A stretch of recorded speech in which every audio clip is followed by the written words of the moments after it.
যেই ব্যক্তি রাতের বেলা এই দোয়াটি তিনবার পরে ঘুমিয়ে যাবে, আল্লাহর নবী বিশ্বনবী সাল্লাল্লাহু আলাইহি ওয়াসাল্লাম বলেন, সকাল বেলা যখন আল্লাহ তাআলার বান্দা ফজরের নামাজের মাঝে যখন উঠবে, আল্লাহ নবী বলেন রাতের বেলা এশার নামাজ পড়ার পরে খাবার খাওয়ার পরে আল্লাহর বান্দা যদি এই দোয়াটা তিনবার পড়তে পারে, তাহলে আল্লাহ পাক রব্বুল আলামিন সকাল বেলা ঘুম থেকে ওঠার আগে আগে আমার আল্লাহ তাকে নিষ্পাপ মাসুম বাচ্চার মতো আমার আল্লাহ পবিত্র বানায়া দেই।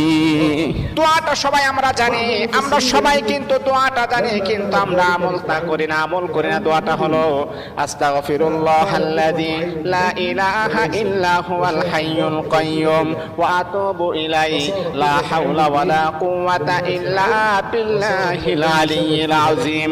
তিনবার যদি আপনি পড়তে পারি, ইনশাআল্লাহ আল্লাহ পাক রব্বুল আলামিন আমার আপনার জীবনের সমস্ত গুনাহগুলোকে আমার আল্লাহ ক্ষমা করে দিবে।